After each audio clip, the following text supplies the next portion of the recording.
Let's look to the Lord in prayer. Once we are settled. Father, we just want to thank you once again this morning. Father, we just want to thank you for this time that you've blessed us with. Father, what an awesome privilege. We found in your house. Still we enjoy this freedom to worship, to listen to your word. You've given us times of peace in our lives. And I pray, Father, that all of us will be found faithful in redeeming your time. Therefore, quicken us this morning, O Lord, to listen to your voice. For your word says, faith cometh by hearing, and hearing by the word of God. And I pray that, Lord, that you would strengthen our faith this morning, even as we listen to your voice by faith.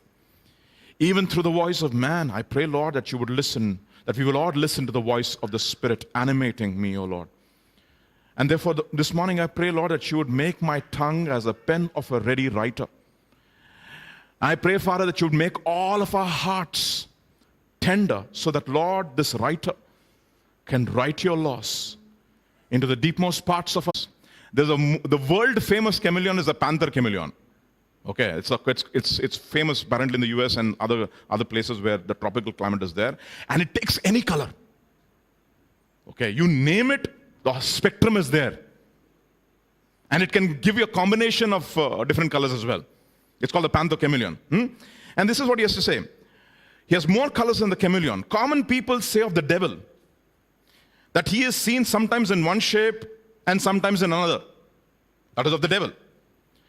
I'm sure this is true of Satan's firstborn child, unbelief. For its forms are a legion. Put that in your spiritual pipes and smoke it. Seriously. I was thinking about that. What a statement that is, right? The flavors of unbelief. The colors of unbelief. The reason why I was thinking about it was, last time when we were here, at least in the last couple of studies that we've done in our church, Mark chapter 9, if you will, turn with me to Mark chapter 9 and verses 22 and to 24. Powerful verses from our God and our Savior. And often he has thrown him both into the fire. This is, of course, talking about the guy who was, had that spirit and the disciples couldn't cast that spirit out. And often he has thrown him both into the fire and into the water to destroy him.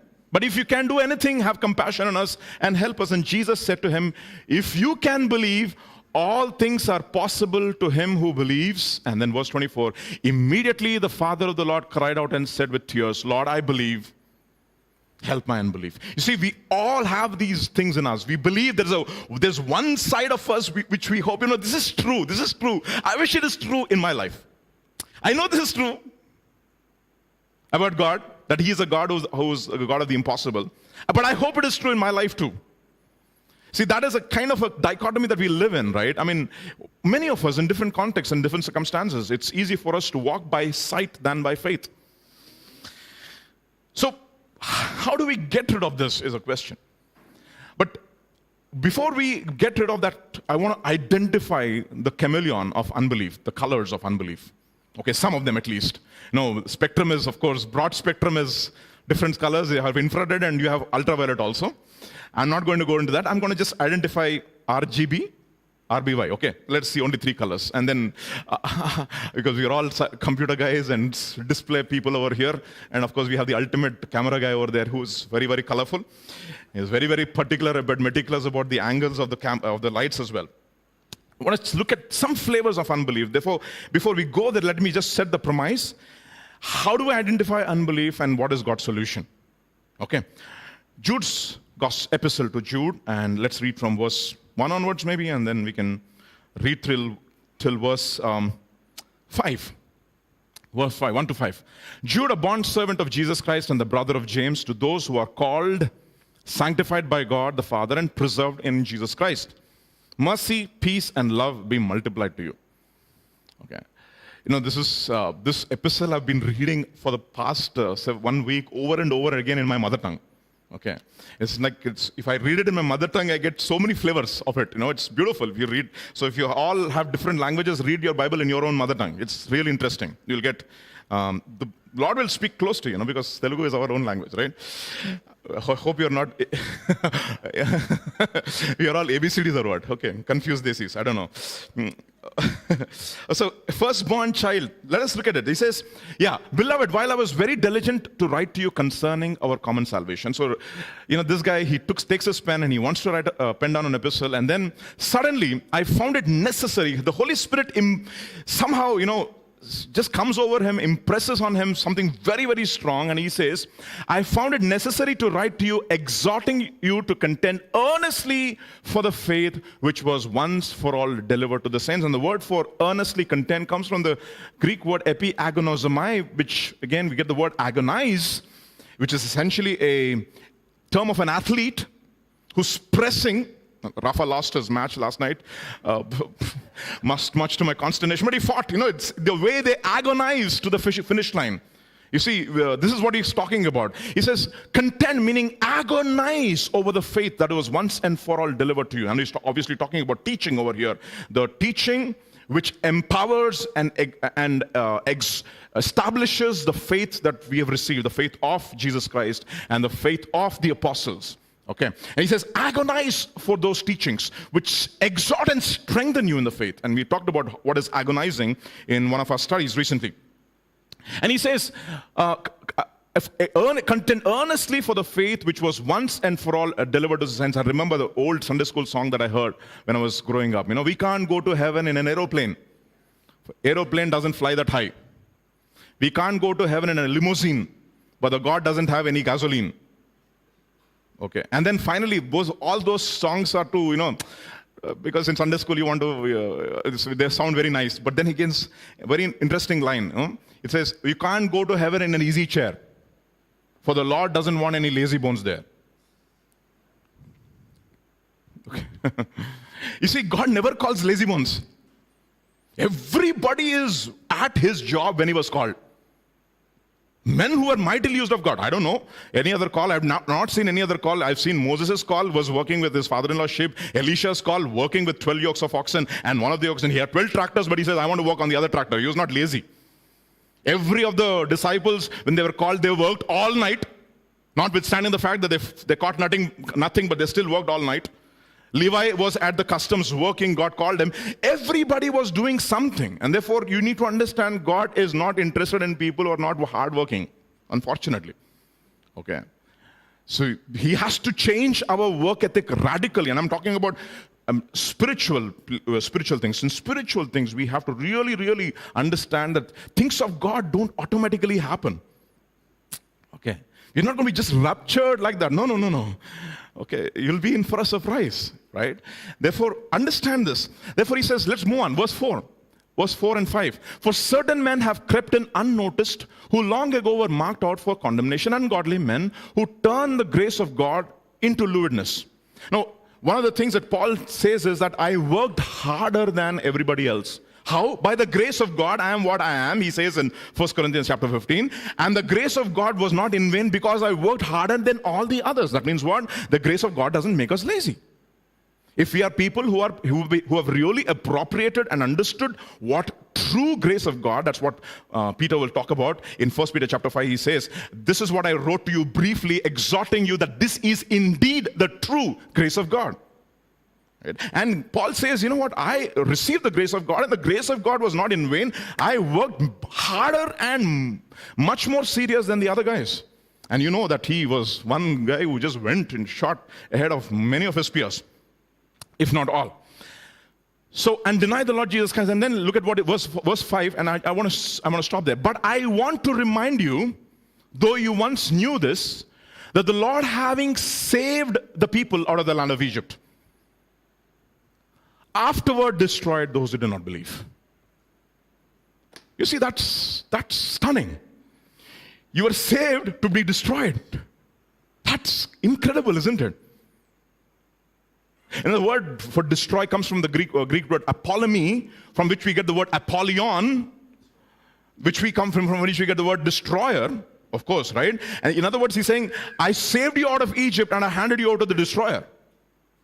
I mean, that's incredible. And why? Oh, because they were fornicators, they were adulterers, they were covetous people over there. Okay, well, maybe that was there, but he said, I was not looking at those ostensible sins which you think are very serious in the sight of God. I was looking at much more deeper malady, the sin of unbelief. I destroyed those people. I handed those people to the destroyer, those people who did not believe. And that's remarkable, isn't it? So when we say, help thou our unbelief, sometimes we have a very casual attitude towards the word of God, and we say, okay, fine, no problem, I'm hearing, but really, do we really have the faith? Because faith cometh by hearing, and hearing by the word of God. How is your faith-o-meter? The wordometer, I would call it. World meter, there's a worldometer and there's a wordometer. There's a tachometer, there's a speedometer, there's a barometer, and there's a wordometer and there's a worldometer. And you go and type Google worldometer.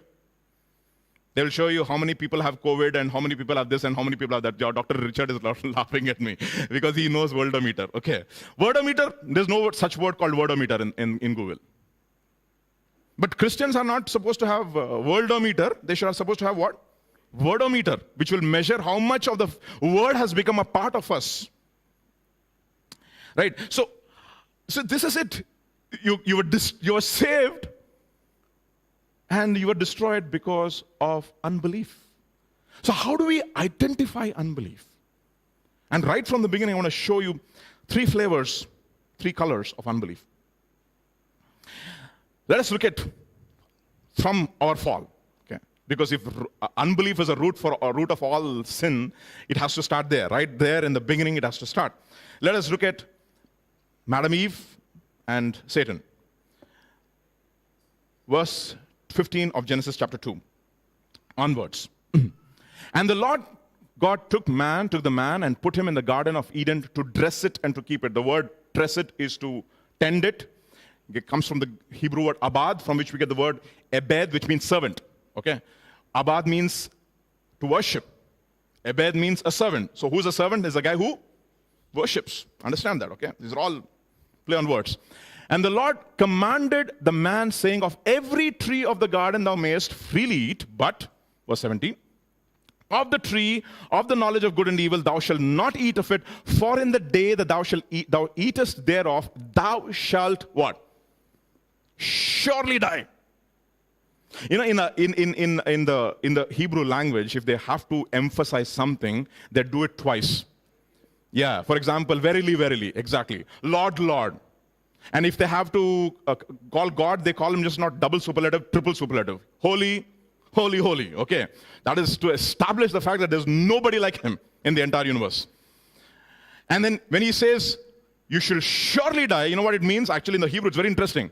The Hebrew word for die is moth, from which we get the word moth. If you eat of this, you will moth. No. You will moth. That's interesting, isn't it? You will surely die. Actually, some of the English Bibles will say, dying you shall die. I mean, whatever that death is. I mean, in other words, you shall surely die the day that you eat it. Now, look at how unbelief comes into the hearts of men. Let's look at Genesis chapter 3, verses 1 to 4 now. It says, now the serpent was more cunning than any beast of the field which the Lord God had made. And he said to the woman, has God indeed said you shall not eat of every tree of the garden? And the woman said to the serpent, we may eat of the fruit of the trees of the garden, but of the fruit of the tree which is in the midst of the garden, God has said, you shall not eat, nor shall you, lest you, how die? No, look at this. She just removed one moth and left one moth. What did God say? If you eat it, moth. And what did she do? She just took off one moth.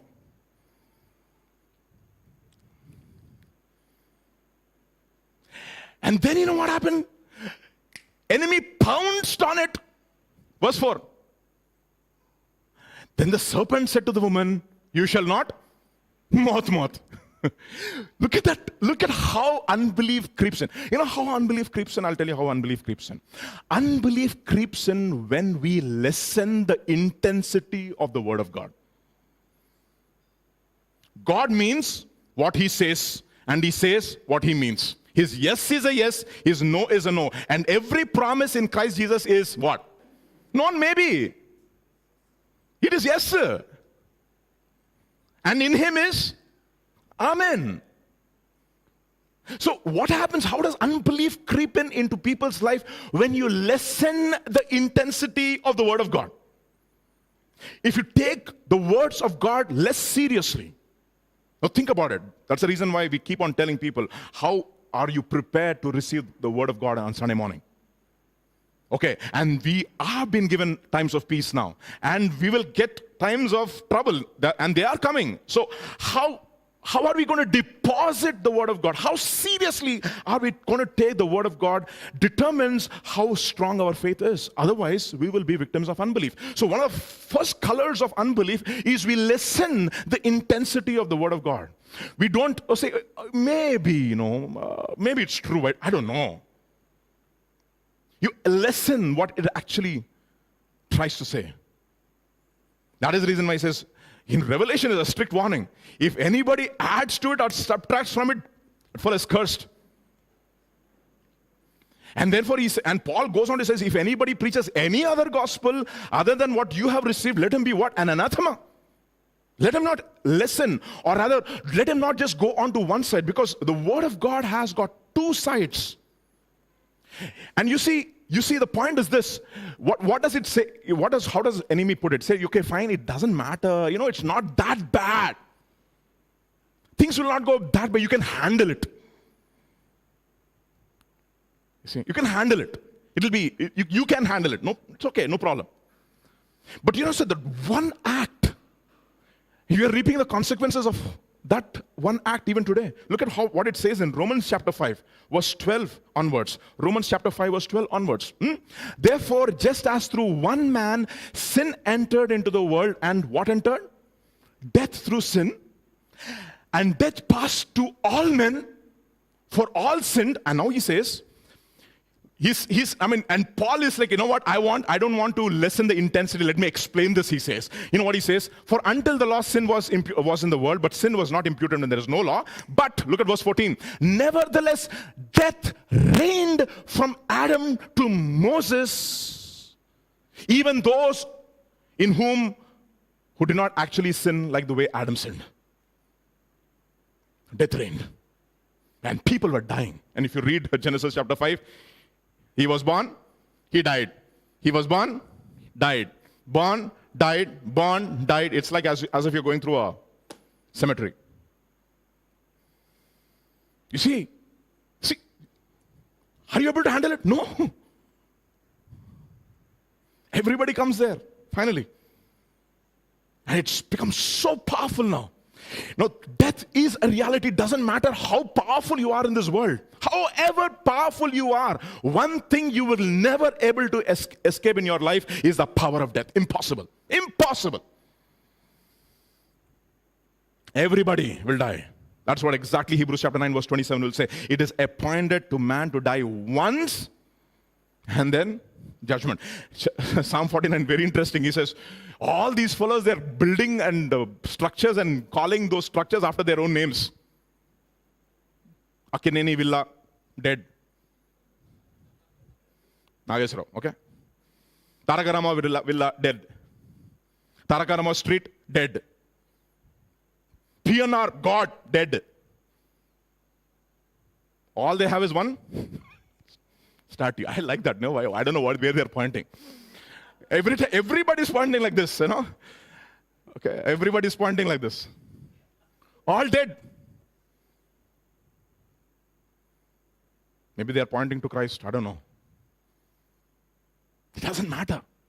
If you are a king, everybody came and said, King live forever. Dead. You're going to die. They only flattered you. King live forever. Dead. See, nobody can escape. You see one act and you see the consequences of it. You know why? You lessened the intensity of the word of God, and the moment you lessen the intensity of the word of God, boss, unbelief creeps in. You become a primary target of unbelief, and you can be played with by Satan. That is the reason why Paul is very conscious about it. You know what he says in Acts chapter 20? Look at what he says in Acts chapter 20 and verses 25 to 28. Acts chapter 20, verses 25 to 28. This is what he says. And indeed, now I know that you all, among whom I have gone preaching the kingdom of God, will see my face no more. Therefore, I testify to you this day that I am innocent of the blood of all men. Why? Why? Simply because, next verse, for I have not shunned to declare to you the what counsel of God? The complete counsel of God. I never lessened the intensity. I gave you the complete picture of what God is and who God is and what he stands for. And therefore, I'm innocent. And therefore, he tells all the elders, take heed to yourselves and to the flock God has entrusted into your hands. You see, understand this. Look at what is the intensity of God's word. Look at what it says in Nahum chapter 1. Nahum chapter 1. This is the burden of God against Nineveh. Verses 1 to 3. Yeah. The burden against Nineveh, the book of the vision of Nahum the Elkoshite. God is jealous. God avenges. The Lord avenges and is furious. I mean, when you read this, you have to tremble. No? And then he says, the Lord will take vengeance on his adversaries. He reserves wrath for his enemies. Next verse. The Lord is slow to anger and great in power and will not at all acquit the wicked. Moses asks, Lord, show me your name. First, he says, I am what I am. No, it's very interesting, right? Jacob asked, what is your name? Why do you want my name? What is your name, first of all? Tell me. Okay. And I think Manoah's husband, or Manoah himself, asked, what is your name? You don't need to know my name. Moses asked, what should I tell you? Who sent me? Just tell them I am. And then he's growing in his walk with the Lord, and one day he says, Lord, show me your glory. Show me your glory. I want to know you. Because these are your people. I need to know your ways. I need to teach these people who you are. I have to accurately represent you. You see, you need to understand the tension of a guy who's called to full-time ministry and especially to the preaching of the Word of God. One of the tensions is, Lord, am I accurately representing you? So that is the reason when pastor calls me to the pulpit, I'm very slow. I'm not very sure. No, I just don't take off like that as if I'm taking off from those, what do you call those fellows who, from the, yeah? No, slow. Because it's tension. Not many of you should be teachers, he says. Why? Because I have to represent God accurately. Why? Look at what it says in Exodus chapter 34. Look at the dimensions of God, 7 dimensions at least. And verse 5 onwards, now the Lord descended in the cloud and stood with him there, and the Lord proclaimed his what? Name of the Lord. And the Lord passed before him and proclaimed the Lord, God, merciful, gracious. Everybody loves that. Long-suffering and abounding in goodness and truth. Oh, they love it. Next verse. Keeping mercy for thousands, forgiving iniquity and transgression and sin. Then, comma. By no means clearing the guilty, visiting the iniquity of the fathers upon the children and the children's children to the 3rd and the 4th generation. When I actually gave this to our students in GTLC, many of them had this question, how can God be merciful and how can he punish at the same time? You see the cross over there? All absolute cross. In Christ Jesus, mercy and truth have kissed each other, right? Exodus chapter 3, verses 18 to 19. Ezekiel chapter 3. Ezekiel chapter 3, verses 18. When I say to the wicked, you shall surely die. Moth.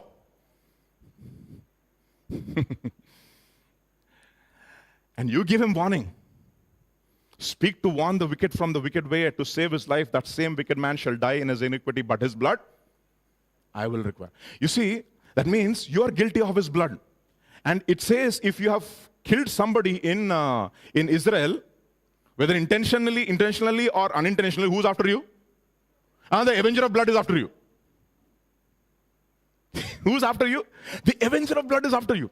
That is the reason why if you read the book, The Pilgrim's Progress, this guy, what's his name? Christian is running, and he crosses the valley of the shadow of death after he defeats Apollyon, right? Powerful book, and you should read it. Superb. Okay. And he crosses the valley of shadow of death, and he's walking ahead, and he sees one guy called Faithful running ahead of him.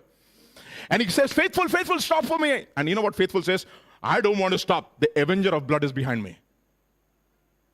Stunning. You know what he's saying? Faithful is saying, I want to represent God faithfully, because if I do not represent him faithfully, who's after my life? The avenger of blood. That is the reason that Jude is saying, some people have crept in unawares into the church. What they have done, they have turned the grace of God into a license for sinful lifestyle. And they have lessened the intensity, and as a result, you have people who do not believe. There's unbelief in the church. Exodus chapter 33, verse 7, Pastor was talking about watchmen. So you, son of man, I have made you a what?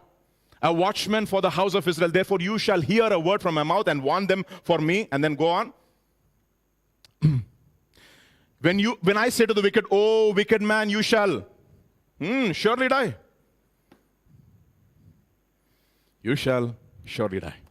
And if you don't give him warning, his blood is on your hands. So let us look at an example as to how we do it. Okay, how we lessen the intensity of God's word in our life. Okay, Jesus is a master storyteller, but I'll give you the context. Disciples are eating with unwashed hands, and you know the story. Okay, and then they say, why is he washing with unwashed hands? And Jesus puts this across in Gospel according to Mark, chapter 7, verses 5 onwards. Then the Pharisees and scribes asked him, why do your disciples not walk according to the tradition of the elders, but eat bread with unwashed hands? He answered and said to them, well did Isaiah prophesy of you hypocrites. Bah. Shoo. Hypocrites, whitewashed tombs. He didn't call them Taj Mahal, no. He called them marble tombs only. I wonder how people just go to Taj Mahal. What does it have? Dead man's bones, and full of but dead woman's bones. Okay. Who cares? No, who cares? Pyramids of Egypt. Who are resting there? Dead bones. You make structures, and what do we have in those structures? Dead man's bones. And he says, political correctness, nahi janta. Ben Shapiro says, no, facts don't care about your feelings. That's a fact. Oh, I don't know. My goodness, we are so sensitive, right? Such sensitive people we are. Ayo, Sukumar. That's your name, Sukumar. No, Sukumar means, the actual word is Sukumar. It's a Sanskrit word. Su means good. Kumar means son. Good son. But we have made it into a different thing only. Sukumar means delicate son.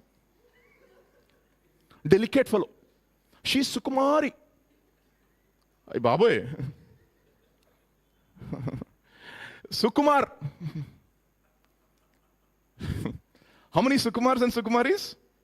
In many churches. Oh, don't tell in the you're hurting my feelings. You don't know what background I came from. Ayo. King of Kings and Lord of Lords background. That's amigo. You know his background? You know his background? He was the Sukumar of all Sukumars.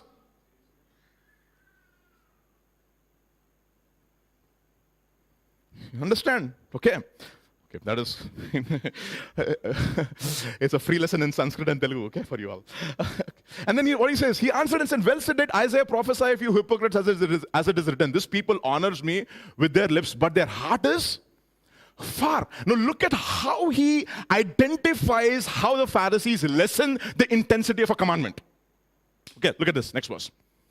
And in vain did they prophesy, worship me, teaching us doctrines, the commandments of men. What do they do first? They lay aside the commandment of God. The word for lay aside is very interesting. They forgive. They give provisions as to why we cannot obey it.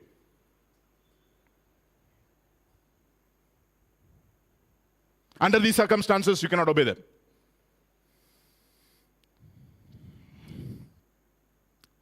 I'll tell you why this is so close to my heart. I'll give you in a few minutes as to why this is so true in my life. For laying aside the commandment of God, you hold on to the tradition of men, the washing of pitchers and cups and many other such things you do. You do certain things which are absolutely irrelevant. And then go on. Next verse. And he said to them, all too well you, next verse, next word, you reject the commandment of God. You see, first what do? You lay aside the commandment of God, and then you reject the commandment of God. What happens is this. You make certain provisions, okay, for the commandment. Under these circumstances, you can break it. Is as good as rejecting it. That is what he says in James. He says, if you slip up in even one aspect of the law, you have broken the whole law. Oh, I didn't commit adultery. Huh. Oh, really? Did you speak false witness? Oh, I don't. Did you slander? You actually broke the whole law. And he gives an example. He says, for Moses said, honor your father and mother. He who curses your father and mother, let him be put to what? Surely die. Moth. But what do? But you say, if a man says to his father and mother, whatever profit you might have received from me is Korban. Korban kar diya. Kiske liye? You sacrificed, for God. That is a gift of God. Then you no longer let him do anything for his father and mother. You know what you have done? Making the word of God no effect. So what has happened? First you lay aside, you made provisions, you rejected, and ultimately the word of God has no effect in your life. Can we talk like this to today's generation? I'll tell you how I got saved. Some people need a knock on their head to get into the kingdom of God. I was one of them. Maybe you're not. I was definitely a prime candidate to get a knock. You wouldn't believe it, okay? This lady was a Pentecostal lady and she came for our youth camp. Okay, for those days, youth camp bola tha, enjoy. Girls will be there, boys will be there, no restrictions. That is our youth camp. But thank God, God sent one messenger. And she was speaking the word of God, representing God completely, the whole council. And she was looking at all of us and she was looking intently at me, like, Peter and John, looking at that fellow at the pool called Beautiful, gate called Beautiful, and he was looking intently. I was also looking at her intently. Maybe she's going to prophesy over me. One day you'll be in the United States. I don't know. You see, I was looking intently at her and she looked intently at me and he says, the Bible says, honor your father and mother. And some of you are rebels. Bible says it is the only commandment with a promise. Like Pastor was talking about the PIN code. Sorry, the PIN. What is the PIN? What is the promise? You will live long. That means you will not die before your time. You will fulfill and accomplish God's purpose in your life. And she said, otherwise, no promise. So she was looking at me and she said, some of you should have died by this time. But God is extending mercy. You wouldn't believe it, that word came like a thunderbolt into my heart. I was a rebel, with or without a cause. I was not Arjun Reddy for sure. Okay. With or without a cause. Rebel. And that word came to me and she was, as if she was speaking to me. The Spirit of the Lord was convicting and you wouldn't believe it. I was had broke down on the floor that day. I was weeping and as if the thunderbolt hit me, and after that, I surrendered my life to God and things happened in my life. You see, that is what gospel is. It confronts you with the whole counsel of God. You fellows should have died by this time. God is extending mercy. What will happen then? You see, what has happened? You have not given any provisions. You did not lay aside the commandment.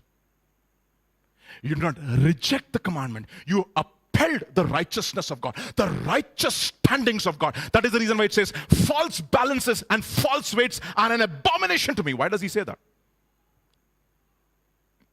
He looks at Belshazzar and he says, you have been weighed and found wanting. All you have is false balances and false weights, and that's exactly what we have. A world full of false balances and false weights. Proverbs 11:1, if you want to look at that.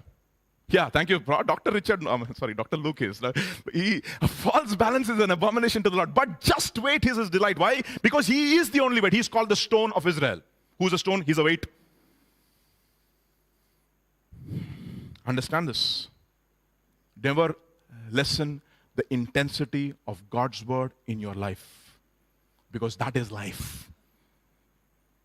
Life. What have you done? You've lessened the intensity. Husbands, love your wives. Do you take it as a commandment? Not a suggestion. Like Christ Jesus. And he says, husbands, treat your wives with knowledge. Oh my goodness, you do your homework. Gnosis. Science it is. Okay, science only. Abigail is just laughing at me, looking at me. I'm going to come to you, Abigail, don't worry. Okay. See, gnosis. According to knowledge. Do your homework. In other words, you just don't marry. I didn't understand. What is this? She's an enigma. Yeah, you didn't do your homework. Okay. According to knowledge. Understanding that you are heirs together of the what of life? Of what of life? Of the grace of life? You're heirs together of the grace of life. Else your prayers will be what? Hindered. Do we take it seriously? That is the reason why in Malachi he tells this guy who comes and is crying at the altar. Full cry only, full emotional. And he says, okay, emotion abhi band kar thodi der. I was a witness. About what, Lord? How you deal with your wife? You're a striker. That is KJV for puncher, okay? Not a striker in football or in carom board. You're a striker. You fill your garments with violence, and I have been witness between you and the wife of your youth. And you come to the altar and you cry and you say, Lord, why are you not hearing? I know how you deal with the wife of your youth. You have dealt with her treacherously. Treacherously. And you're expecting me to answer you. You see, how many people, I mean, even in India, it's all covered up. All domestic abuse, nobody knows. But God knows. God sees. God is a witness in every marriage. He sees it. How do husbands love them? How do wives honor their husbands? Do they honor? Husbands, are you head in your home? As one man of God said, or you do Shirshasana. You know what Shirshasana is, right? Head down, legs up. That is one yoga asana. It is healthy only for 5 minutes. Oh, I need concentration. The blood has to get into my brains. Do Shirshasana. May listen to your wife for 5 minutes maybe. But you should be the spiritual head in your home. Who takes decisions in your home? Spiritual decisions. Understand this. Oh, it's okay. You know, when you lessen the intensity, you don't live your life according to God's manual. You know what happens? Unbelief sets in. Because you don't see the power of God in your life. Simple. You see, how do I know? How does Archimedes shout Eureka? Why did he shout Eureka and ran naked in the streets of Greece? He found it. It's true. My theory is true. My theory is true. It's practical.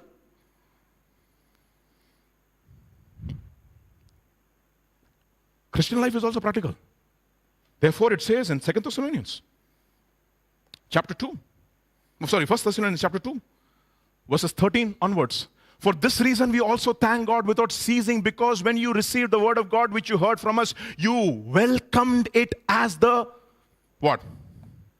You welcomed it not as the word of men, but as it is in truth, the word of God, which effectively works in those who believe. You can prove it.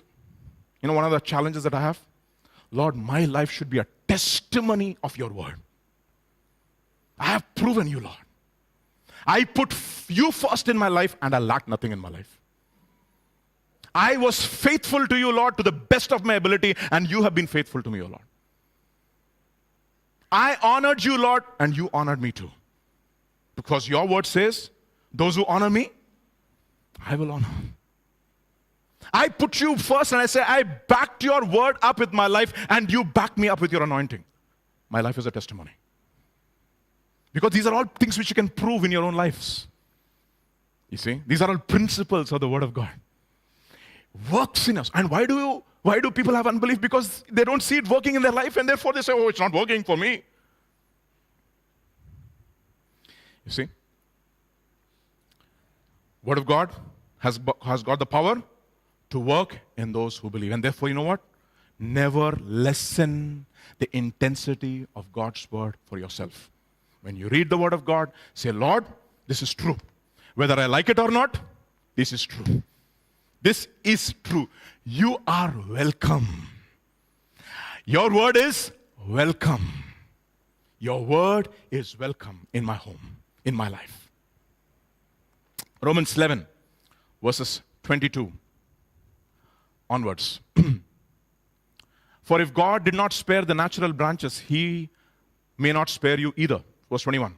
Therefore, consider the word of God, the goodness of God, and the severity of God.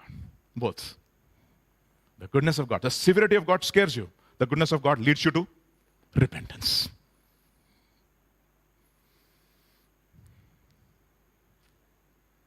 Understand this. And verse 20, verse 19 actually, yeah. You said the branches were broken off that I might be granted. Well said. Because of unbelief they were broken off. And you stand by faith. Do not be haughty, but fear.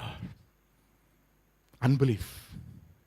So first flavor of unbelief, first color, what do? You lessen the intensity of the word of God in our lives. Let me never do that. You know, Solomon tells Shimei, stay there in Jerusalem. The day you go out of Jerusalem, you shall surely die. Thank you. Surely die. Moth. Take it seriously. After 3 years, he thought he forgot. No. The standards of God are the same. He is the same yesterday, today, and forever. He's unchanging. So that's the first thing. So let us look at another one. Let's go a little further now, and let us look at the second set of guys. Find them in Genesis chapter 4, the second flavor of unbelief. Genesis chapter 4, verse 3 onwards. And in the process of time, it came to pass that Cain brought an offering of the fruit of the ground to the Lord. Abel also brought of the firstborn of his flock and of their fat, and the Lord respected Abel and his offering. But he did not respect Cain and his offering, and Cain was very angry, and his countenance fell. So the Lord said to Cain, why are you angry, and why has your countenance fallen? If you, what? Do well, will you not be accepted? Now, look at this flavor of unbelief. I want before we go there, Hebrews chapter 11, verse 4. Understand this? Hebrews chapter 11, verse 4, because we are looking at another flavor of unbelief here. Verse 4, by faith Abel offered to God a more excellent sacrifice than Cain, through which he obtained a witness that he was righteous, God testifying of his gifts. How did he testify? Answered by fire. And through it, he being dead, still speaks. So, what is this over here? You have Cain and you have Abel. Cain, a man of faith. Abel, a man of faith. And Cain, a man of opposite of faith is unbelief. Okay. Now, how does this unbelief manifest? Genesis chapter 4, and let's look at verse 7. Verse 7. Genesis chapter 4, verse 7. Yeah. If you do. Everybody say, do. Okay. The word of God is not for personal enjoyment. Although you enjoy the word of God. The word of God is to be done. And you have to do it well. That is what living by faith means. Turn with me to James chapter 1, verses 21 onwards. Therefore, lay aside all filthiness and overflow of wickedness, and receive with meekness the implanted word, which is able to save your souls. Receive with meekness. Okay? So that is how our ground has to be. It has to be a meek ground. You should be able to receive with meekness. Lord, speak to me. Doesn't matter who's speaking. I want to be, I like the prayer, no? My tongue should be the pen of a ready writer, and our hearts should be soil, soft, fertile soil for the word of God to grow. And then he says, received with meekness the implanted word which is able to save your souls. And then he says, but be doers. And you have to do well. Not according to what you think is right, but according to what he says is right. So when actually, if you read the entire book of Ezra, Nehemiah, etc., when they're rebuilding the temple, it says they did everything according to the law of Moses. According to the law of Moses. Everything according.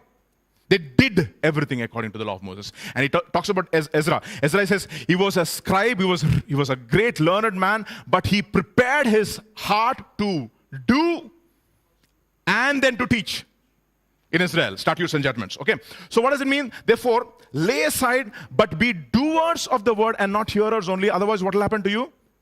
You will deceive. And then go on. For if anyone is a hearer of the word of God and not a doer, he is like a man observing his natural face in a mirror. For he observes himself, goes away, and immediately forgets what kind of man he was. Immediately. You see, the word of God is like a mirror. Mirrors, good mirrors, not gym mirrors, don't lie. Just show you exactly what you are. The word of God is like a mirror. You have the altar, you have the bronze laver. Altar is made of bronze. Laver is made of bronze. But two different kinds of bronze. You know what bronze the laver is made of? The laver is made of the bronze of the mirrors of the ladies who came to the tabernacle. Interesting, isn't it?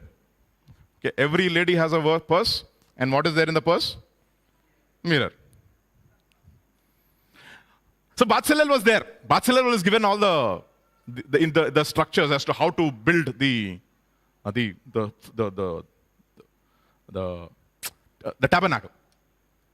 So he made the altar, he finished making the altar, and then he said, okay, now I have to make a laver. So the Spirit of the Lord said, go and talk to the sisters who are there outside. He goes and talks to the sisters and says, sisters, please give me all your mirrors, please. I'll tell you why you should use these mirrors. Okay. We go to naturals and we look at natural face, no?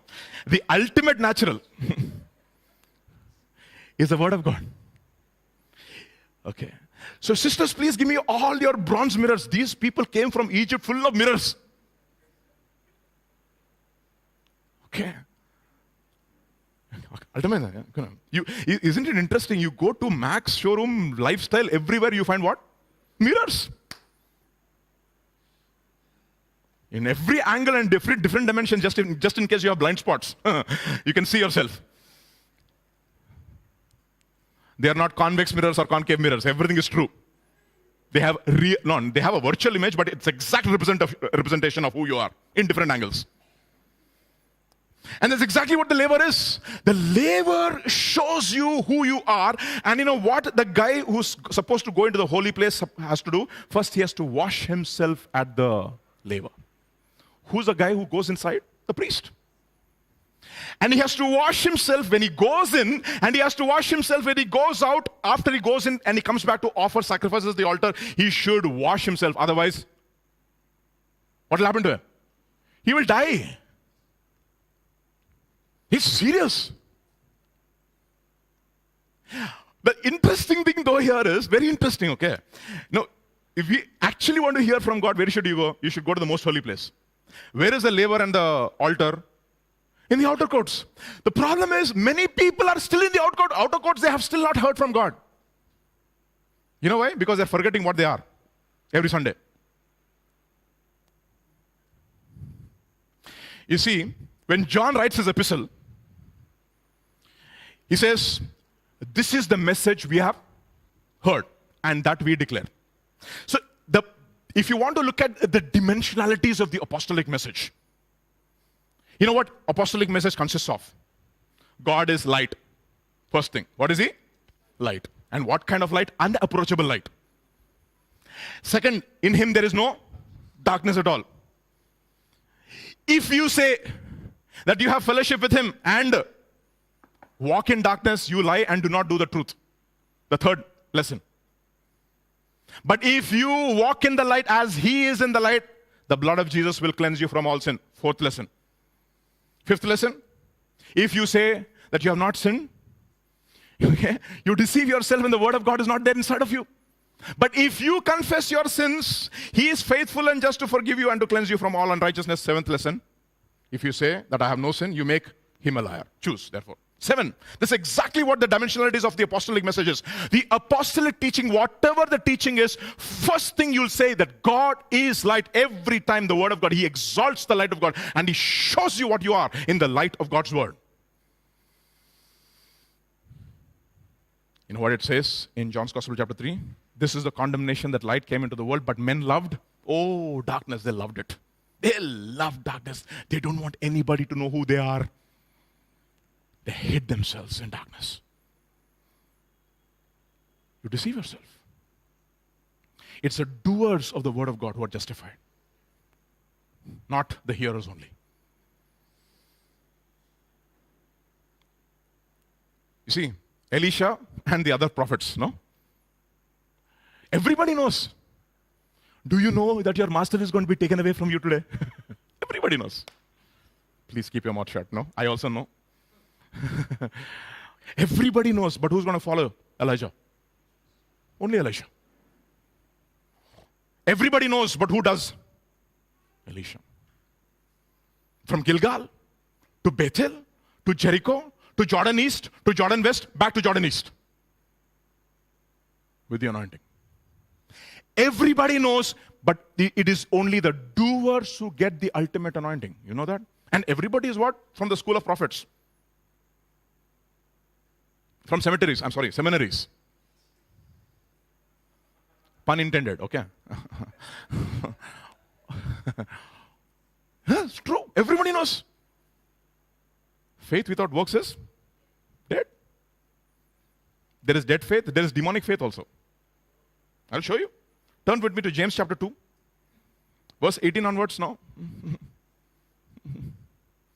Okay. But someone will say, you have faith and I have works. Show me your faith without your works. I will show you my faith with my works. Oh, you have knowledge. Oh, Elisha, you know your master is being taken away. What are you going to do about it? Don't you know that God is not a respecter of persons? Don't you know that anybody can receive the anointing? You know what Moses, the man of God, says? I wish all God's people were what? Prophets. Are you zealous for me, Joshua? I wish everybody prophesied like me. God is a respecter of person. What are you going to do about it? No. We know, but we will not do.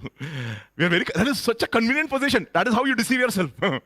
That is how unbelief creeps in. You know what? When you know and you don't do, that's the second flavor of unbelief.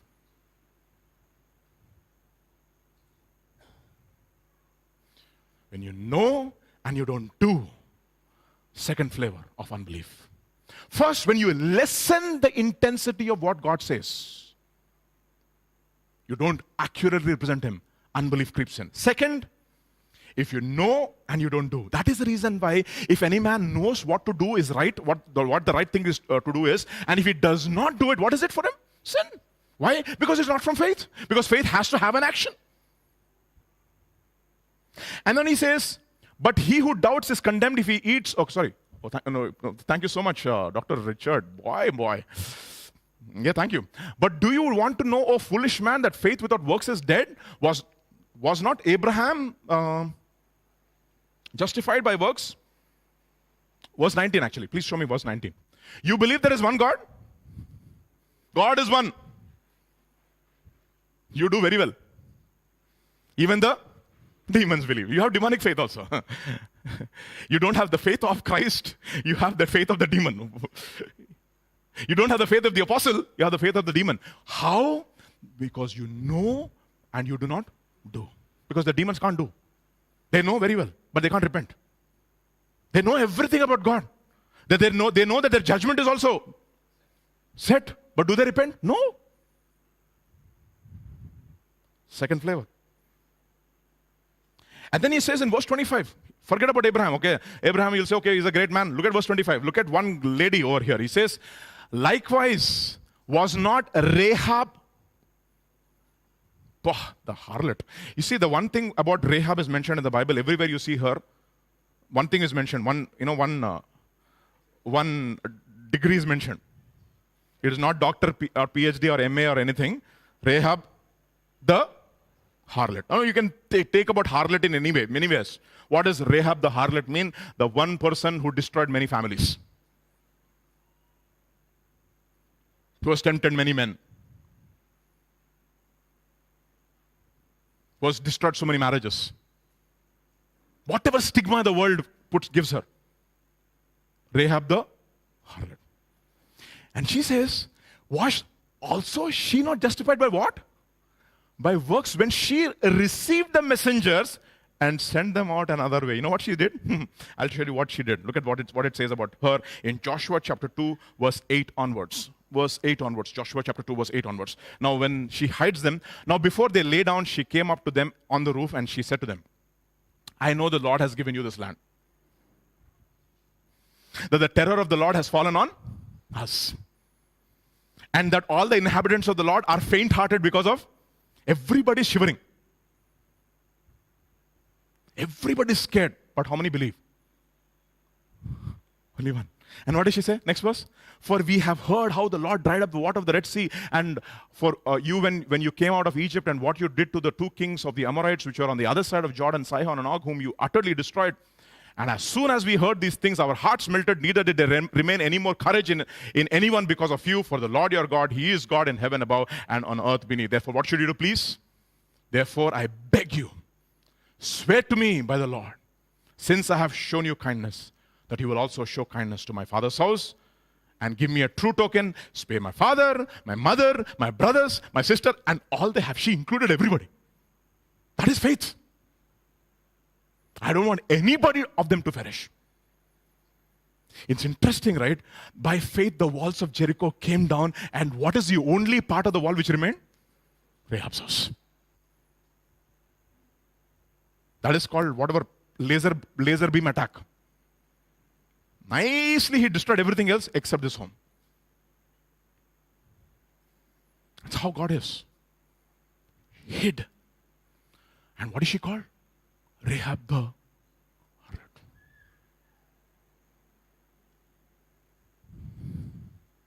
Many people got faint-hearted. They also were terrified. Their hearts also melted. But did they repent and they say, please spare us? No. Even the kings. Look at what it says in Joshua chapter 10, verse 1 onwards. Giving examples.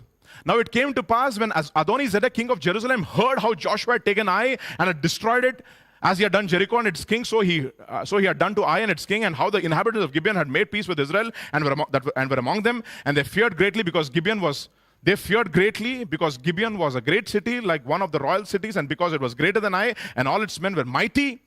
Therefore Adoni-Zedek, king of Jerusalem, said, you know what, spare us, Joshua. No. Sent to Hoham, Piram, Japhia, Debir, Eglon. Come up, let us fight. And God says, you know what He says in 14th chapter, he says, God hardened all of their hearts. Everybody believed. They heard. But did they obey? No. You see? One more example and we'll go to the next point. Matthew chapter 28, verse 21, verse 28 onwards. Matthew chapter 21, verse 28 onwards. But what do you think? If you can put it in the ESV, you don't mind. What do you think? A man had 2 sons and he came to the first and said, son, go work today in my vineyard. And he answered and said, I will not. But afterward he regretted and went. And then, what do you think? And he went to the other son and said the same. And he said, I go, sir. But he did not go. Which of you of the 2 did the will of the Father? They said, the first. Truly I say to you, the tax collectors and the harlots are entering into the kingdom of God before you. See? Because they heard and they do, but you hear but don't do.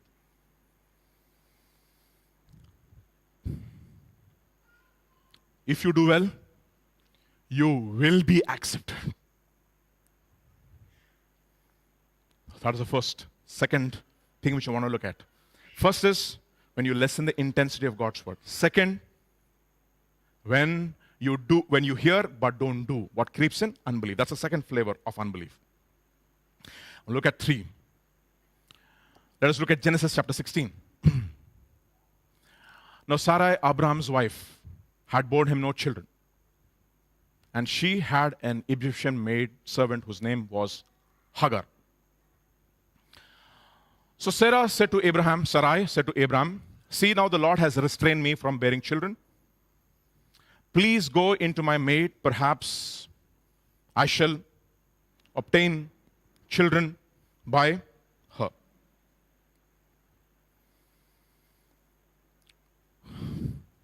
Just mark this word, obtain children.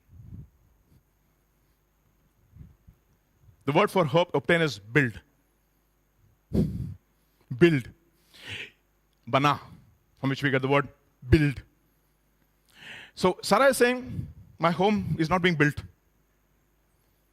Okay, because God restrained. So what should you do? Take Hagar, and I want to build my home upon Hagar. And what does Hagar mean? Fugitive, wanderer, unstable. You know what God said to Jesus said to Peter? He said, upon this rock I will build. And what are you building upon? You're building upon a person who is cannot be trusted. You see, how does unbelief come in? Ben Shapiro says, facts don't care about your feelings. But I say something more. Truth is bigger than your facts.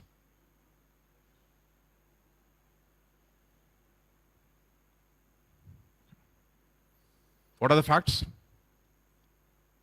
Not possible. I'm old. The Lord restrained me.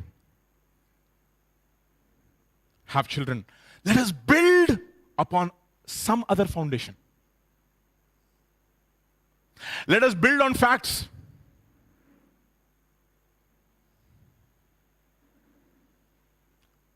You know, when we do research, we do a lot of jugaad sometimes. Honestly confessing, okay? And you know what many of the supervisors say, Vijay, don't have to mention this, put it under the carpet. Don't have to mention all this. Don't have to. You just have to appear. This is all you have to show. Presentation is important. That is the reason why soft skills and all these skills are taught. Presentation is important. But what good is presentation without real substance? You know, there's a saying in Telugu, Paina pataram, lona lotaram. Okay. It looks very nice on the outside. It's making a lot of sound inside. Empty vessels only make a lot of sound. Okay. So, don't have to show this. Just write this. This is enough. If you show so many things, then they will question you and your paper will not be accepted. So, and then again, you have to see how people create simulations. That is the reason why they're called simulations. Simulations means something which is not true. Simulated means pretending. Simulate. And then when we write the paper, they look so logical and everything, very algorithmic. Look at the simulations. Look at the results. You have to accept my paper. Some are smart, but some are not that smart, because you are the only fellow who's doing the research in that area. They think, oh, he's from different big school, or maybe from MIT, Harvard. They are the biggest manipulators, by the way. Jugaad. I'm not joking, okay? You go to any big conference, scientific conference, you know what are the discussions many of the professors are having? What should be the next invention? No. How do I get the next grant? Next grant.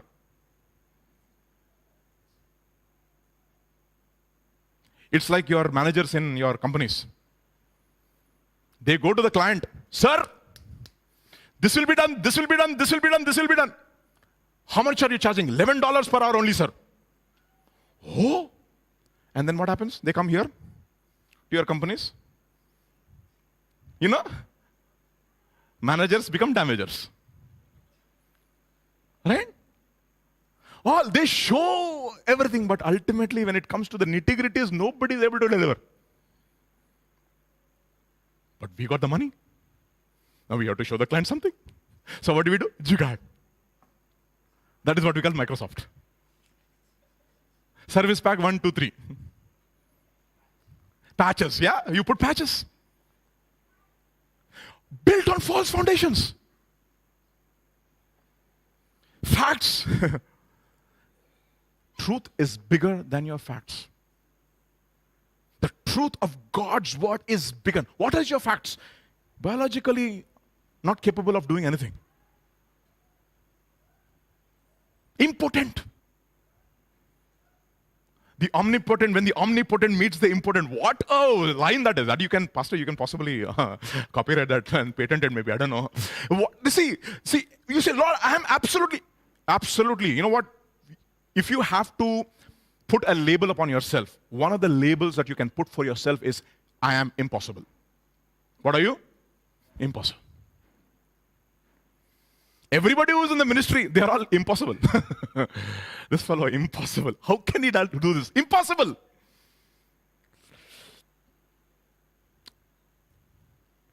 Genesis chapter 17 and verse 1 and 2. When Abraham was 99 years old, the Lord appeared to Abraham and said to him, you know what? He appeared to him now as not as Yahweh. He said, I am El Shaddai, the all-powerful God. Walk thou before me and be thou blameless. Don't use facts. I am the truth in your life. You know how unbelief creeps in? When you listen to news and not the good news. You know what the good news is? All flesh is grass. All the glory is flower of grass. Grass withers, flower fades, the word of the Lord abides forever. This is the good news that was preached to you. This is the good news.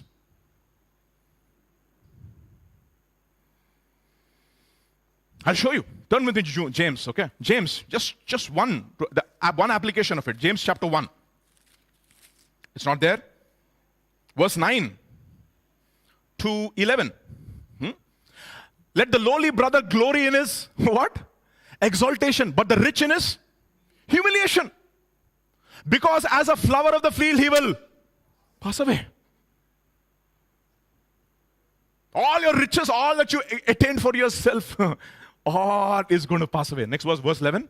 For no sooner has the sun risen with a burning heat that it withers like grass, its flower falls, and its beautiful appearance perishes. So the rich man also will fade away in his pursuits.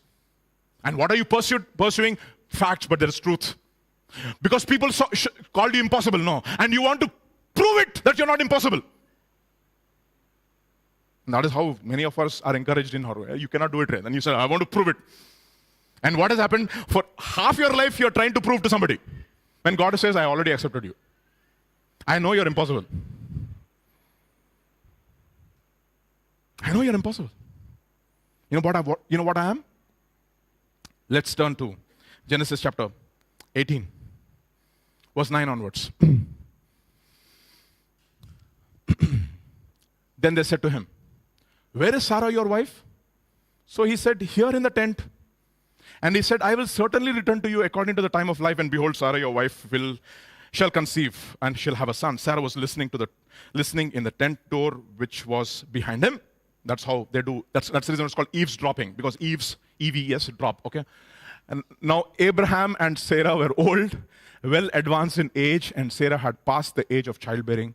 Therefore Sarah laughed within herself, saying, "After I have grown old, shall have pleasure, my Lord being also old." What are these? They are facts. Facts don't care about your feelings. That's what she was saying. "Sarah, I don't care how good you feel about me, but Lord, the fact is, I'm barren." You know what the next verse is? And Lord said to Abraham, "Why did Sarah laugh? Shall I surely bear a child since I'm old?" She's saying, "Is anything what?" You know what the word for too hard is? Is anything wonderful for God? That's the word. Pele. That's the reason why we have the guy called Pele, who shows off his tricks, and we say, "Wow, wonderful Pele." But you know what God says? I am the actual Pele. My name is what? His name is Wonderful. His name is Beautiful, Counselor, Prince of Peace, etc. My name is Wonderful, Baba. I don't do wonderful things. I am wonderful. Is anything too wonderful for God? You're saying you're impossible, but I am wonderful. That is God. You're saying I'm impossible. I'm saying I'm wonderful. Can we exchange your impossibility with my wonderfulity, please? Sorry, my English is not very good. Okay. I'm Telugu medium. Sorry, I'm just kidding. See, can we exchange that, please? You're saying impossible. I'm saying I'm wonderful. My name is wonderful. Okay. You know what? That's exactly what you have to say. Lord, I am impossible, Lord. I can't live this holy life. But the point is this: when we give more attention to facts than the good news, what happens? Unbelief creeps in. Therefore, you know what? Please shut down your internet, Fox News, CNN, BBC, etc. Please don't listen to news. They're all bad news only. How many of you watch news and get so encouraged? Holy power, what news, man? Come on. No, nobody goes out of your door like that. You read the word of God and you listen to the good news that He is what? Wonderful. He is mighty God. He is El Shaddai. He is whatever you want. You name it, I am that. Jehovah Jireh, I am your provider. Jehovah Shalom, I am your peace. Jehovah Siddiqenu, I am your righteousness. Jehovah Shabbat, I am your banner. I'm the leader of the army. Jehovah Rapha, I am your banner. I am your healing. I am what you want to be. I am wonderful. You're calling yourself impossible? I am wonderful. Is anything too wonderful for God? That is the reason why He's called what? Wonderful. This is wonderful. You know what? People have to look at your life and say, this fellow was impossible. Now he is what? Wonderful. Wonderful. Vijay, who would have thought Vijay will be in full-time ministry preaching? Impossible. Wonderful. Hallelujah. Wonderful. Wonderful to Lord. Wonderful, wonderful. Because the least expected from my home, actually. In all the Itokotas, the least expected Itokota to be in the ministry. Vijay Itokota. Impossible. God says, wonderful. Wonderful. Because my name is Wonderful, Mighty God, Prince of Peace, Everlasting Father, and the government will be upon His shoulder. And for the increase of His government there shall be no end, period. So stop reading news, read good news.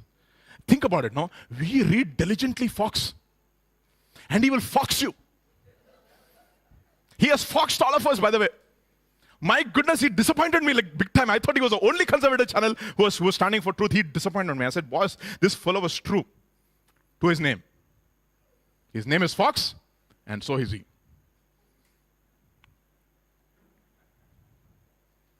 What is church called? The pillar and ground of truth or facts? Truth. And that is exactly what we are building our lives on. Don't build on Hagar. Build on truth. Don't build on facts, build on truth. The moment you start concentrating on your facts, you know what will happen?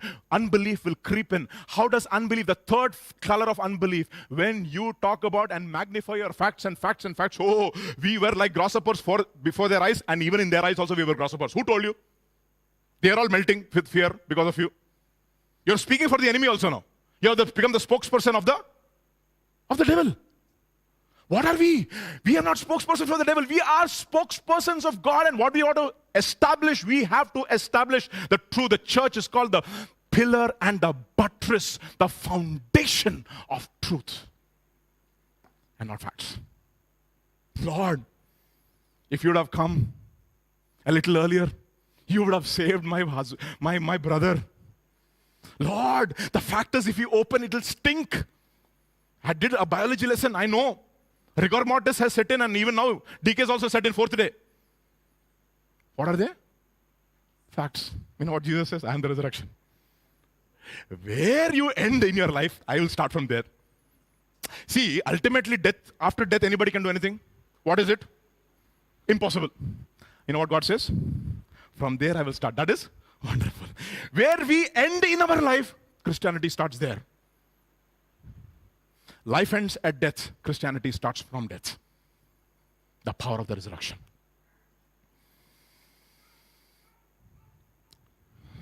If the Spirit of God, who raised Christ Jesus from the dead, dwells in you, He who raised Jesus Christ from the dead will also what? Quicken your what bodies? Mortal bodies through the Spirit which dwells in you. We are people of the resurrection. We are the people of the impossible. We are wonderful, not impossible. That is the reason why, you know what Paul says? The sentence was death was upon us. We were being plummeted from every side. But you know what? Our trust was not in ourselves, but God who raises the dead. Who raises the dead? We are people of the resurrection. We are wonderful, not impossible. What are you today? Impossible or wonderful? What do you say about yourself? I'm not giving any pep talk. I'm talking about the truth. God himself is telling Sarah, is anything what? Wonderful for me. I am wonderful, Sarah.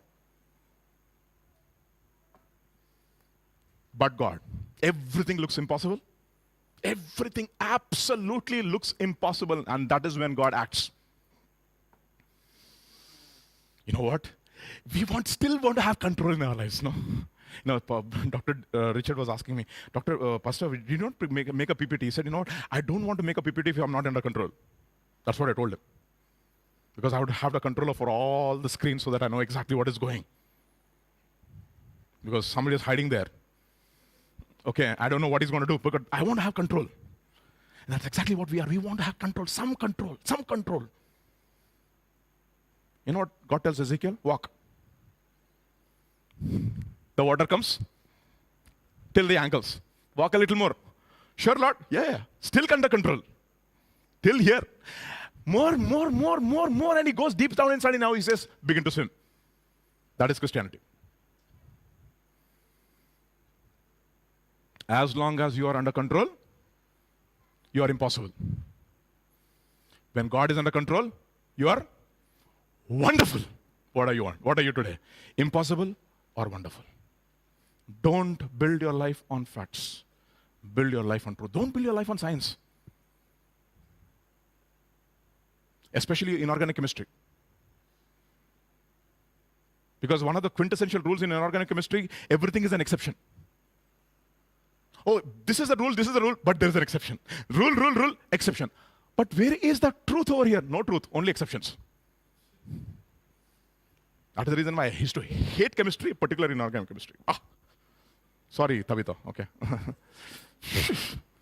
What is this inorganic? All dry, no interest at all. Everything is so dry. Nothing, no factual, no logic. Because I want to be under. And he talks about exceptions all the time. You think this answer is absolutely correct, it will be absolutely wrong. You know why? That is an exception. And what comes in the exam? Exceptions.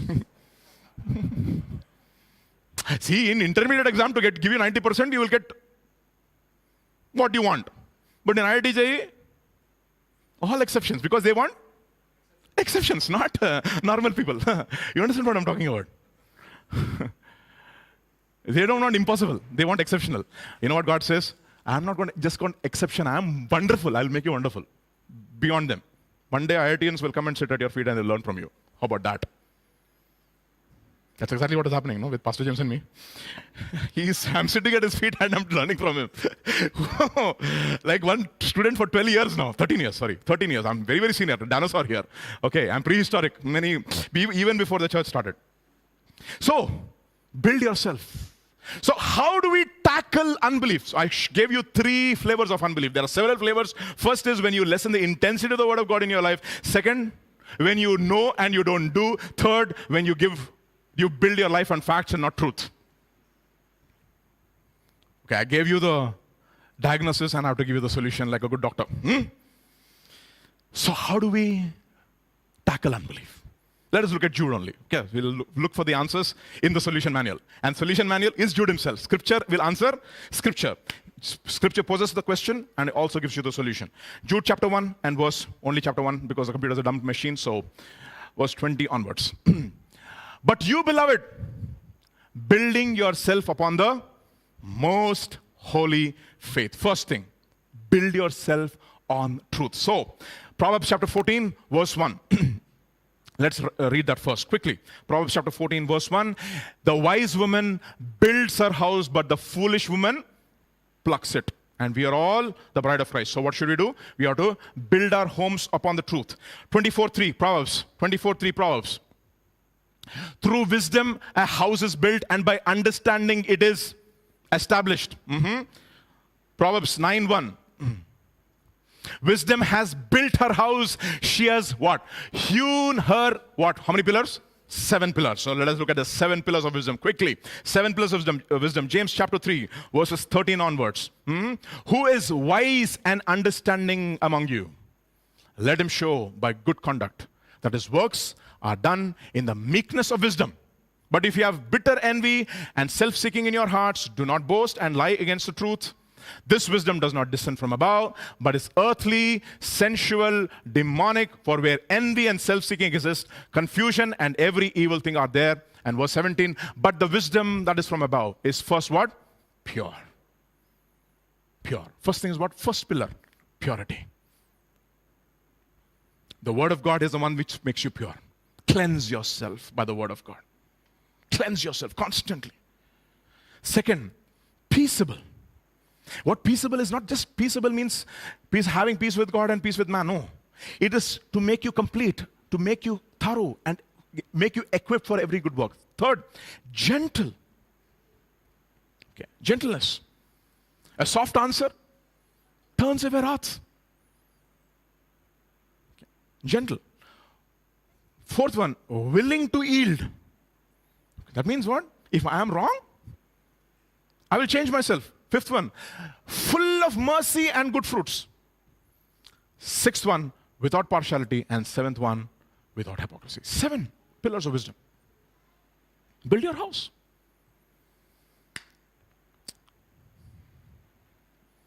Build your house on purity, peaceableness, gentleness, willing to yield. And among all these things, you know what is the most difficult for most of us? What is this? That is the most difficult. Willing to submit and to yield. Easy. You know, there's something called as malleable and ductile. Okay. Are you malleable? Can God mold you? Are you teachable? Can He teach you? Can He stretch you? Can He stretch you? Yeah. Can God stretch you? Everybody will stretch at your workplace. And you'll snap also after a while. But God is the only person who can stretch you and you'll never snap. Because who's being stretched inside of you? God. And He is wonderful. Not impossible.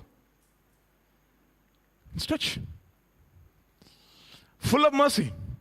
And I remember, no? When we were in university days, 48 hours without sleep. Stretch. But now, it's interesting. Whenever you have to do all-night prayer, Oh, next day, oh Lord, I'm so tired, everything is aching. But 48 hours without sleep, you did, no? 72 hours sometimes without sleep. Caffeine and caffeine and caffeine to keep you awake. But when you come to the kingdom of God, nobody stretches.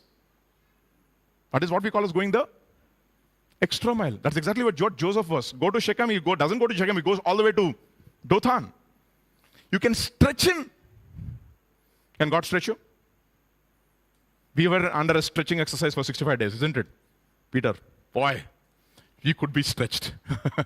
we understood our elastic limit. Can we get stretched more, even more? Ask yourself, can God stretch you? Stretch you? Stretch you? Can He stretch you to give until your bank balance is zero? That's an interesting question. No. Anything else but that, Lord. No. Don't ask my money, okay? Stretch. Can you yield? Can you stretch? Can you work hard consistently?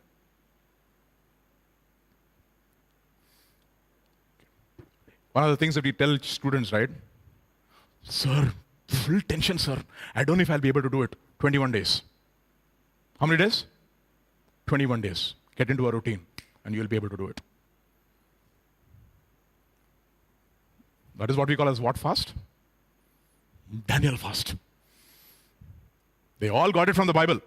There's nothing original, the kingdom of God. I mean, everything from the kingdom of God. They plagiarized left, right, and center from the Bible. Can God stretch you? Is a question. I ask myself, can I be stretched, Lord?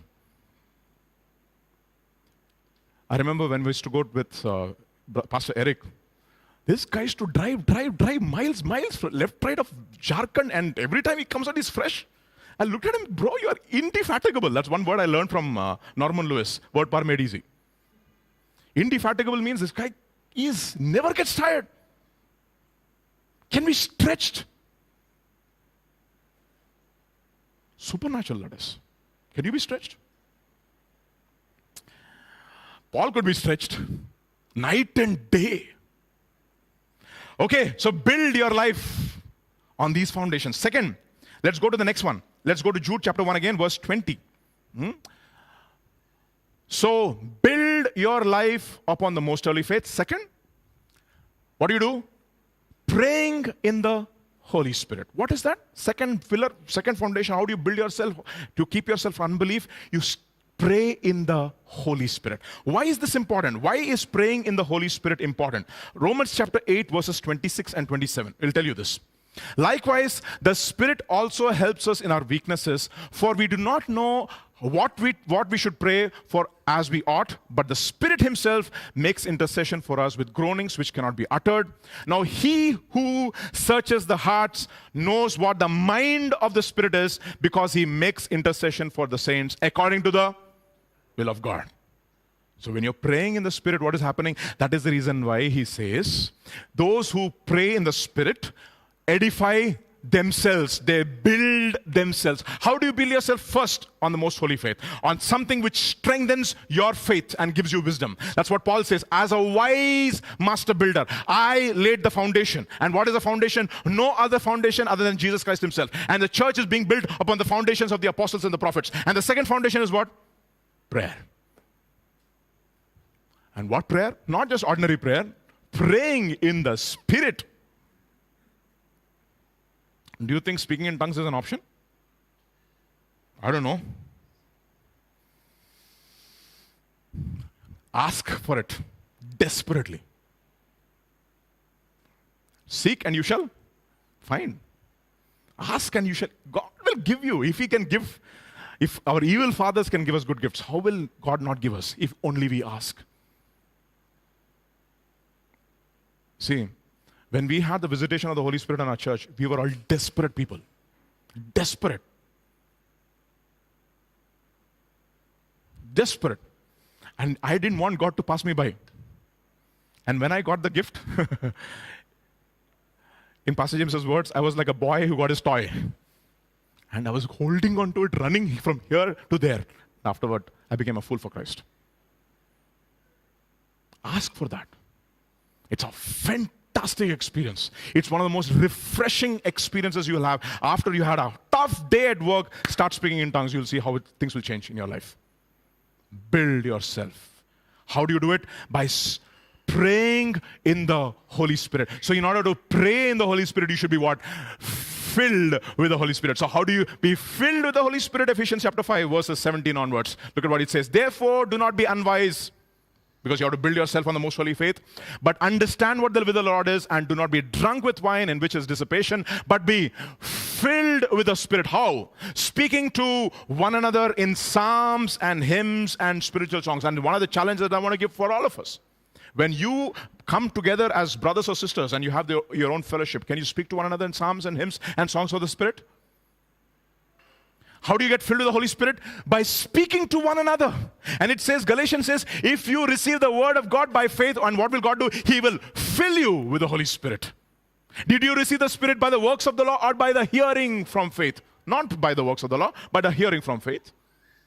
Colossians chapter 3, verse 16. Let the word of Christ richly dwell in you, in all wisdom, teaching and admonishing one another in psalms and hymns and spiritual songs. So first thing, how do you do it? Build yourself on the most holy faith. Second, keep praying in the Spirit. Another last point which I want to talk about, the praying in the Spirit. Hebrews chapter 5, verse 7. Hebrews chapter 5, verse 7.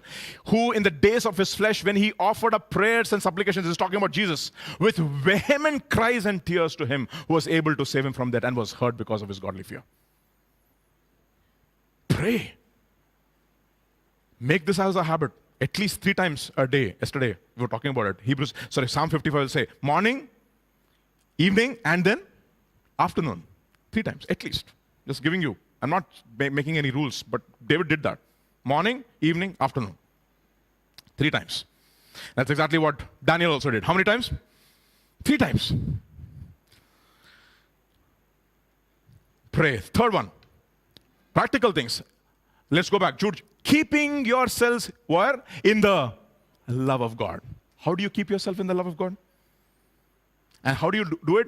You keep yourself in the love of God by looking for the mercy of our Lord and Savior Jesus Christ. So how do you keep yourself in the love? By extending what? Mercy.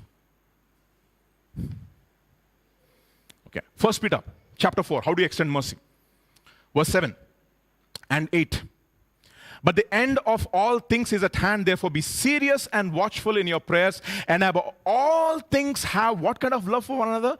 Fervent love for one another. How do you express fervent love? Love will cover a multitude of sins. I'll tell you one of the principles in your life, if you want to keep yourself in the love of God. Speak always good about the others. Make this a conscious effort. Conscious. Only speak good about others. And if you can't speak good about others, don't speak at all. What are you doing? Covering. Only speak good. That brother, that sister, you make it a conscious effort. Practice. It's a practice. You see, one who practices righteousness is righteous. It's a practice. When you open your mouth, you know this is good about him, this is good about him, this is good about him. And if you're given positions of leadership, James chapter 5, verse 19 onwards. This is how you love your brother if you are in the ministry. Brethren, if anyone among you wanders from the truth, okay, and someone turns him back, let him know that he who turns a sinner from error of his way will save a soul from death and cover a multitude of sins. So what happens in the preaching of the word of God? What is the intention of the preacher? He has to have this intention. Lord, I want to love the people to whom I'm ministering. First thing. And how do I express this love to them if they are going away from the truth? I want to turn them. And in doing so, what will I do? I will cover them. You know how do you cover? By making them walk in the truth. That's exactly what John will say. He says in 2 John chapter 3 John, he says, I have no other great joy than seeing that my own children are walking in what? In truth. They're walking in truth, and I love it. They're not walking in facts, they're walking in truth. You see. And what do? I do everything possible to bring them on that trajectory and make them walk in that path. And you know what happens? They're being built up now. Because they're being established in truth. That's the work of every teacher. See, in universities, there's a professor and there's a tutor. You know what's the difference between a professor and a tutor? Professor gives the toughest of the problem. And tutor solves it for you. Okay, I was both. I gave tough problems and I solved it also for them. Tough. And I told them, no, the easy things for the students and the easy things for the professor and the tough things for the students. That's what I say in the class. But when I go there as a tutor to their tutorials, I'm trying to solve their problems. Every time when they go to the circuit, sir, it is not working. Sit and get your hands dirty. Look at Abigail over there. So many times she went astray from mathematics. And I turned her and covered her. And people think that she's a genius in math now. But that's okay. Okay. Turned her. You know why? Because I love her. And I'll do whatever it takes. Because I don't want Pandita Putraha Paramasuntaha. No. She doesn't understand that. Okay. I don't want that. I turn her. That is the reason why he says in Amos, of all the people I know you. So what am I going to do?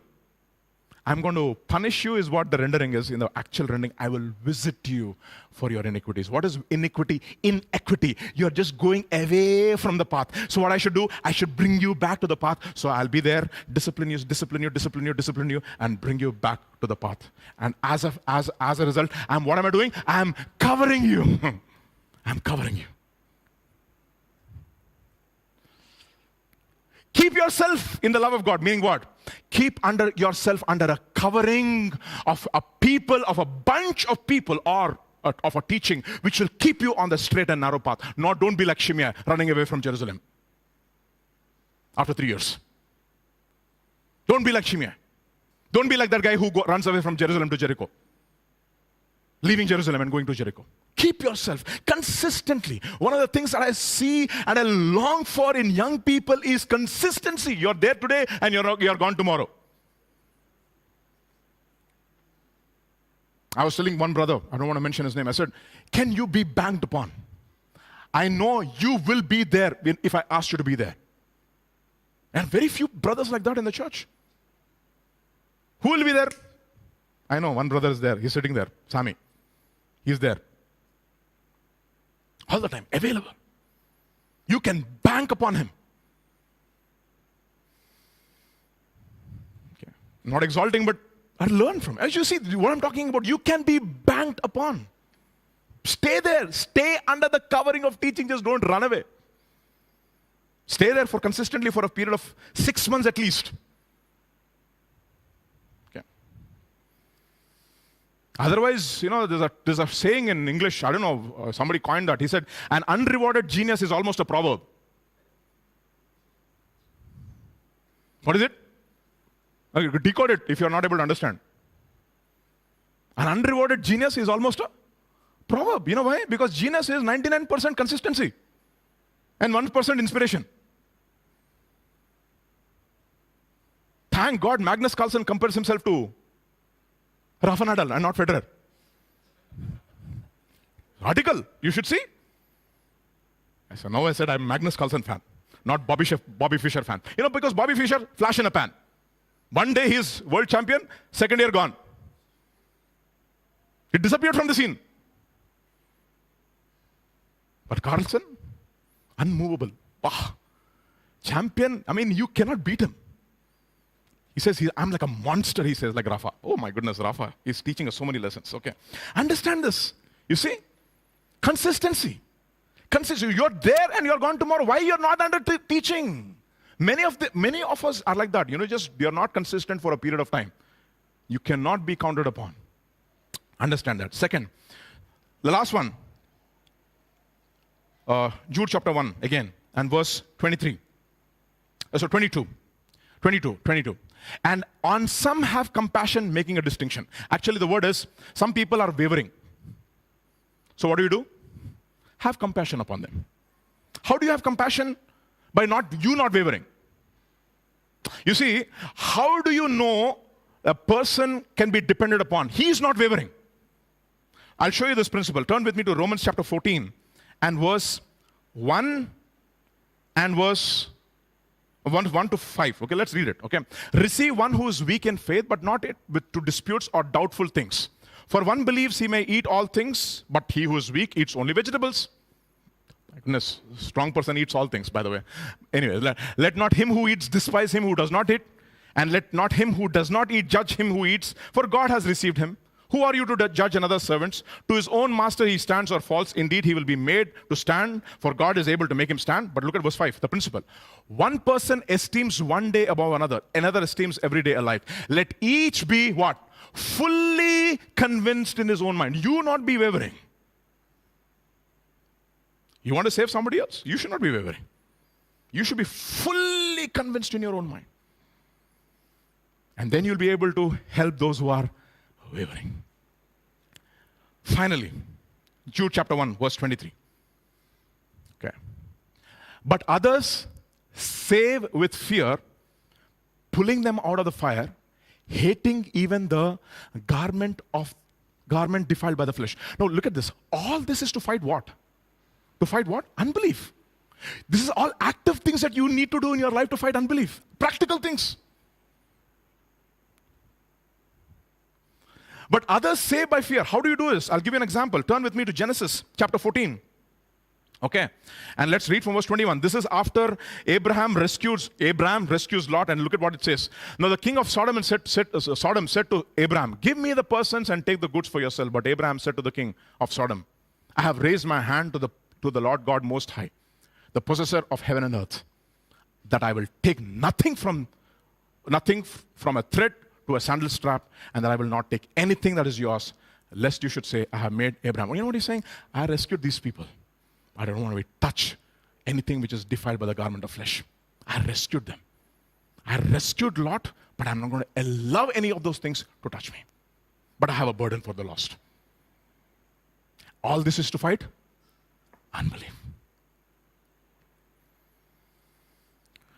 You see, these are practical things. You know what? The proof of the pudding is in the eating. Practice this and you'll see how you become strong in faith. And you yourself will be believing for yourself. I am not impossible. I am what? Wonderful.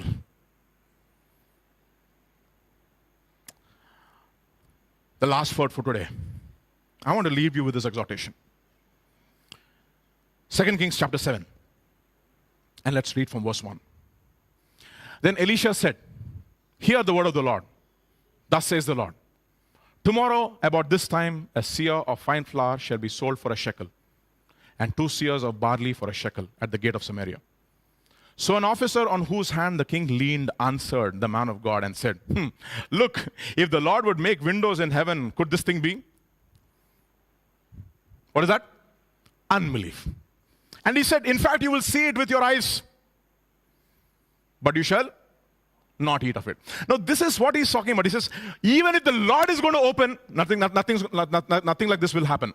And you should see the instruments of God's deliverance. Who are the instruments of God's deliverance? Next verse. Now, there were 4 leprous people. What are these according to the society? Impossible. Outcast.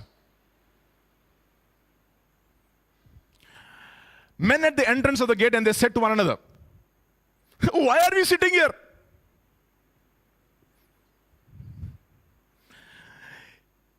If we enter into the city, that means if we go back, we will die. That's what God says. My just shall live by faith. If anyone draws back, my soul will not have pleasure. Don't draw back. He says, the famine is the city, and we shall die. If we sit here, we will die. Okay. You see, if I go back, I will die. If I sit here and preserve my life, you know why? Jesus says, if anybody tries to preserve his life, he will lose it.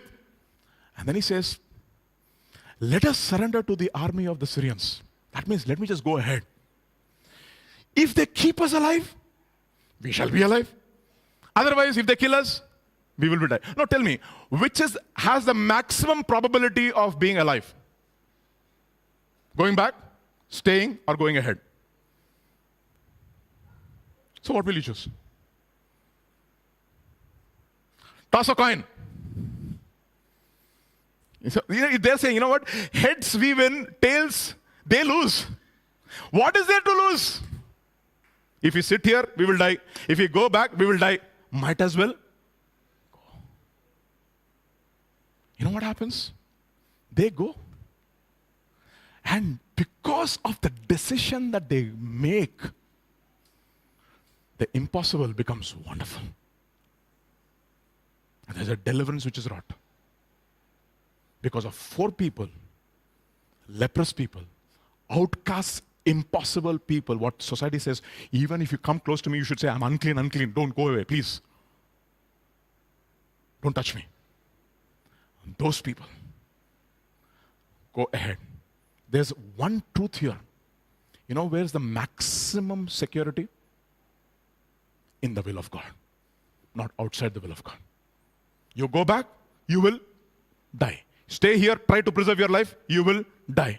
If you go ahead, you know there's a saying in Telugu, Vijayam lekunte Veera Swargam. You know that dialogue? Vijayam means victory, Veera Swargam means martyrdom. I will die and go to heaven. Or I will be victorious. That's exactly what Paul says. For me to live is Christ and die is gain. I might as well just go ahead. Might as well go ahead. So what will you do? Will you say, Lord, what can I do, Lord? But if you, like the leprous man, say, Lord, I'm not like these people at least, but I will go ahead. And I will be the tool for bringing deliverance into my life, into my family's life, into the life of my church. And I will become a blessing. From impossible, I become what? Wonderful. I want to give you that exhortation this morning. Go back, you will die. Stay there, you will die. You go ahead, and God is going to use you as an instrument of deliverance. And you know what happens to that guy, right? It's such a stampede, and that guy dies. Choose to live for God, and you will live, and you will become an instrument of deliverance. From impossible to wonderful. That's the title of today's message. From impossible to wonderful. Do you have unbelief in your heart this morning? Ask God, Lord, strengthen me, Lord, in my resolve. Let me not lessen the intensity of the Word of God. Let me just not say and not do. Let me not build my life on facts. Let me build my life on truth. And you are the truth. Strengthen me now in my resolve. And I know, Lord, you can turn my life, my mess, into a message. You know why? Because everybody in God's hand is what is impossible. Let's look at that last verse. I actually read it and I put it, and I'll just finish it off with this last verse. It's in Romans chapter 4. This is how Abraham grows. Romans chapter 4 and verse 17 onwards. Romans chapter 4 verse 17 onwards. As it is written, I have made you a father of many nations. What? I have made you. In the presence of him whom he believed, God who gives life to the dead and calls those things which do not exist as though they are. Who contrary to hope, in hope believed, so that he became the father of many nations according to what was spoken, so shall your descendants be. And then what happens? And not being weak in faith, he did not consider his own body already dead since he was about 100 years old, nor the deadness of Sarah's womb. And he did not waver at the promise of God through unbelief, but was strengthened in faith, and he gave glory to God. He was strengthened in faith, and he gave glory to God. So this morning, can we all stand up in the presence of God? And you can say honestly, Lord, I look at myself, I'm impossible. Other people look at me, they say I am impossible. But I come to you who is what? Wonderful. Change my life. Change my life, oh Lord.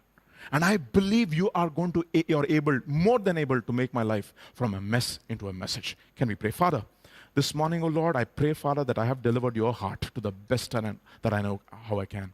And I pray, Father, for all of us, O Lord. We all have our doubts and inhibitions and the spirit of wavering. We are all inconsistent in so many areas. We are strong today, on fire for God today. And tomorrow we are cold. That's who we are, O Lord. I pray, Father, that, Lord, this morning, we want to make a confession. Yes, Lord, we are impossible. But, Lord, we want to confess, you are wonderful. Yes, Lord, we are weak, but you are strong. Yes, Lord, we are impotent, but you are omnipotent. And you said in your word that the word of God has got the power to work in those who believe. And whatever the situations around us, O Lord, seem impossible, absolutely intractable, but we believe and we know that you are a God who has gone ahead of us. And you have tread upon all those intractable paths. And you have made a way for us so that we can follow in your footsteps. And by your stripes, we are healed. We want to confess that into our life this morning. I want to pray, Father, for all of us, every brother, every sister who's struggling with unbelief. I pray, Father, that they will be encouraged. They might be looking at this situation and say, Lord, this is impossible. But Lord, we believe you are wonderful. For you are able, more than able. We thank you, Father. We praise you, Lord. We worship you. We give you glory. And even as we go into another week, I pray, Father, that, Lord, you would go ahead of us, O Lord. Straighten crooked paths for us, O Lord. And enable us, Lord, Father, to build our lives on the most holy faith. To be kept in the love of God. And to rescue others. Not even defiling ourselves with a garment spotted by the flesh. To that end, I pray that you would grant us grace. Thank you. We praise you. We worship you. We give you glory. For in Jesus' mighty name I pray. Amen. Amen. The grace of our Lord Jesus Christ, the love of the Father, and the fellowship of the Holy Spirit rest and abide with each one of us. For in Jesus' name we pray. Amen. Amen. God bless you.